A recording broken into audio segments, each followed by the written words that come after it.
Hello friends, welcome my YouTube channel education is a vision. आइए दोस्तों, आज हम आपके लिए यहाँ पर लाए हैं इंग्लिश का सेशन लाए हैं और English advance grammar, short sentence and new vocabularies आपके लिए लाए हैं दोस्तों, इंग्लिश स्पीकिंग कोर्स के लिए, ताकि आप बेहतरीन इंग्लिश सीख सको और अपनी अंग्रेजी को अच्छी बना सको। चलिए चलते हैं दोस्तों। देखिए क्या है, इंग्लिश स्पीकिंग कोर्स हमारा यहाँ पर short sentence and advance English. पानी के ऊपर वाला पुल क्या कहलाता है दोस्तों? ब्रिज। पानी के ऊपर वाले पुल को क्या बोलते हैं दोस्तों? ब्रिज।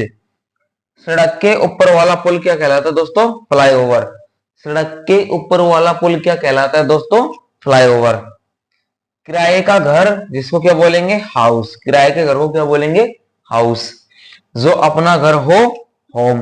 जो अपना खुद का घर होता है दोस्तों, उसको हम होम बोलते हैं। क्या बोलते हैं? होम। चलिए आगे, ये देखिए फिर आता है सर हमारा वोकेबलरी। देख लो नहीं, यहाँ पर वोकेबलरी क्या लेकर के आए हैं यहाँ पर।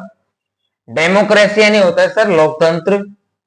डेमोक्रेसी यानी क्या होता है? लोकतंत्र। स्लेवरी यानी होता है सर गुलामी।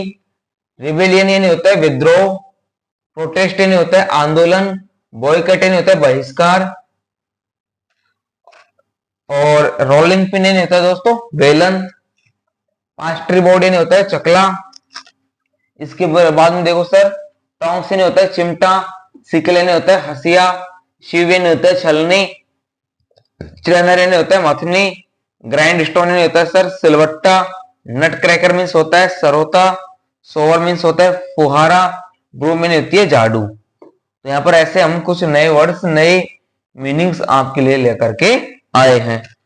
चलिए नेक्स्ट देखते हैं आगे। अब हम आपको यहाँ पर दोस्तों कुछ शॉर्ट सेंटेंस देते हैं, जैसे मुझे माफ कर दो, फॉरगिव मी। मुझे अफसोस है, आई रिग्रेट। मैं क्षमा मांगता हूं, आई अपोलाइजेस। माफ कीजिए, पैडॉन मी।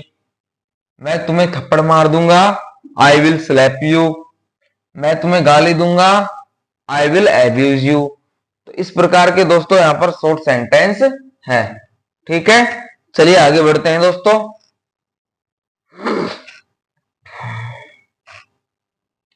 और ये जो शॉर्ट सेंटेंस है हमारे, इन शॉर्ट सेंटेंसों में दोस्तों हम एक नई इंग्लिश को सीखेंगे, एक नए प्रकार के इंग्लिश को सीखेंगे। ठीक है दोस्तों, चलिए आगे बढ़ते हैं।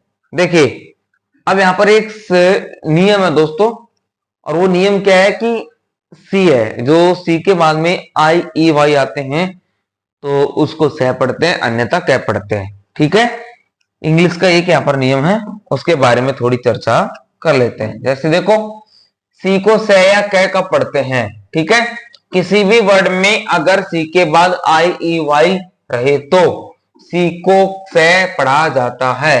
जैसे C E N T E R center, C Y C L E cycle, C I R C L E circle, C I T I Z N citizen, C Y C L O N E cyclone, C I T Y city, C N T R Y century.